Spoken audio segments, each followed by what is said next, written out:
Hello student, তোমরা যারা ক্যালকাটা ইউনিভার্সিটির আন্ডারে সেমিস্টার 4-এর ছাত্রছাত্রী আছো এবং তোমাদের রাষ্ট্রবিজ্ঞান সাবজেক্টটা এমডিসি কোর্সে অর্থাৎ পাস কোর্সে আছে, তোমাদের জন্য আজকের ক্লাসটা খুবই গুরুত্বপূর্ণ।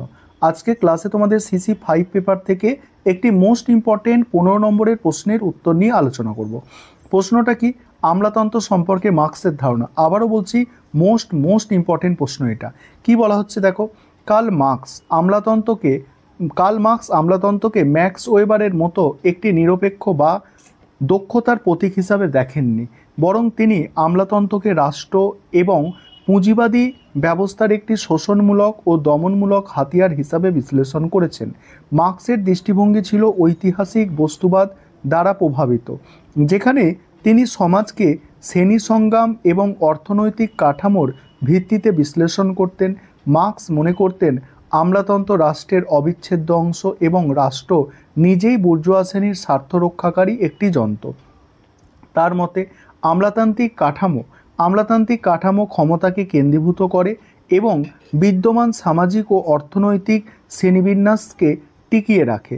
মোহিত Bhattacharya public administration issue and perspective এবং B Chakraborty public administration from government to governance এর মতো গ্রন্থগুলিতে আধুনিক প্রশাসনের ক্ষমতা ও শ্রেণীস্বার্থের সম্পর্কের বিভিন্ন দিক আলোচিত হয়েছে, যা মার্কসের বিশ্লেষণের একটি প্রাসঙ্গিক প্রেক্ষাপট। এবারে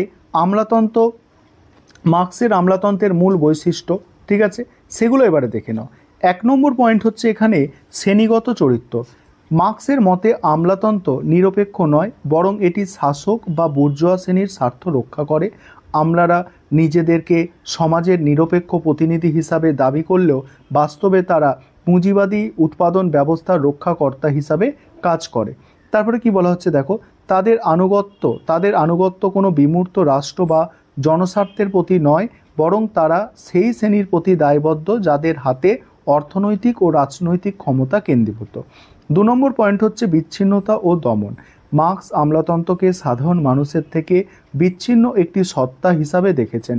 আমলারা নিজেদেরকে সাধারণ মানুষের ঊর্ধ্বে মনে করে এবং তাদের ক্ষমতার ব্যবহার করে জনগণের ওপর নিয়ন্ত্রণ ও দমন প্রতিষ্ঠা করে।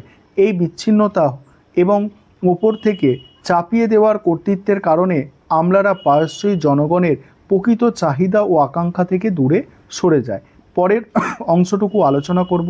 তার আগে যে বিষয়টা তোমাদের বলার আছে, তোমাদের জন্য অনলাইন কোচিং ক্লাস চলছে। তোমরা যদি কেউ পেড ব্যাচে অ্যাডমিশন নিতে ইচ্ছুক থাকো বা স্টাডি মেটেরিয়াল পারচেস করতে চাও, তার নিচে যে নম্বর দেখতে পাচ্ছ এই নম্বরে যোগাযোগ করতে পারো। এখানে দেখো, প্রাপ্যতার অভাব। কি বলা হচ্ছে এখানে, ওয়েবার আমলাতন্ত্রের বিশেষীকরণকে দক্ষতা বৃদ্ধির উপায় হিসাবে দেখেছেন। মার্কস এটিকে এক ধরনের প্রাপ্যতা বা বিচ্ছিন্নতা হিসাবে দেখেছেন। আমলারা তাদের সুনির্দিষ্ট যান্ত্রিক কার্যপরিধির মধ্যে আবদ্ধ হয়ে পড়ে এবং বৃহত্তর সামাজিক উদ্দেশ্য থেকে বিচ্ছিন্ন হয়ে যায়। তারা তাদের নিজস্ব নিয়মকানুন ও পদ্ধতির জালে জড়িয়ে পড়েন, যা মানবতাকে গৌণ করে তোলে। তারপরে হচ্ছে দেখো, ক্ষমতার কেন্দ্রীকরণ ও স্বৈরাচারী প্রবণতা।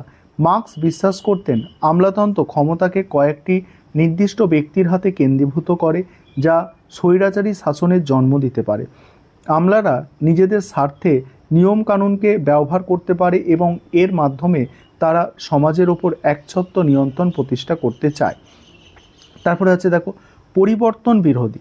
মার্কস যুক্তি দিয়েছেন যে আমলাতন্ত্র স্থিতাবস্থার রক্ষক। তারা এমন কোনো পরিবর্তন চায় না যা তাদের নিজস্ব ক্ষমতা ও সুবিধা খর্ব করতে পারে। তাই তারা সামাজিক পরিবর্তনের পথে একটি বড় বাধা হিসাবে কাজ করে, বিশেষত যখন সেই পরিবর্তন বিদ্যমান শ্রেণী কাঠামোকে চ্যালেঞ্জ করে। এবার উপসংহারে কি বলা হচ্ছে দেখো, সংক্ষেপে মার্কসের কাছে আমলাতন্ত্র ছিল পুঁজিবাদের একটি যন্ত্র, যা শাসক শ্রেণীর ক্ষমতাকে টিকিয়ে রাখে এবং জনগণের ওপর তাদের কর্তৃত্ব চাপিয়ে দেয়। যেখানে ওয়েবারের আমলাতন্ত্রের যৌক্তিকতা ও কার্যকারিতা দেখিয়েছিল, সেখানে মার্কস দেখিয়েছেন শ্রেণীগত শোষণ, বিচ্ছিন্নতা এবং স্বৈরাচারের বীজ। তাই এই বিশ্লেষণ আধুনিক রাষ্ট্রবিজ্ঞান ও জনপ্রশাসন আলোচনায় একটি ভিন্ন মাত্রা যোগ করেছে, যা কেবল প্রশাসনিক দক্ষতার দিকে না তাকিয়ে ক্ষমতার সম্পর্ক, সামাজিক ন্যায় বিচারের দিকটিও বিবেচনা করতে শেখায়। এই ছিল তোমাদের একটি গুরুত্বপূর্ণ 15 মার্কসের প্রশ্নের উত্তর।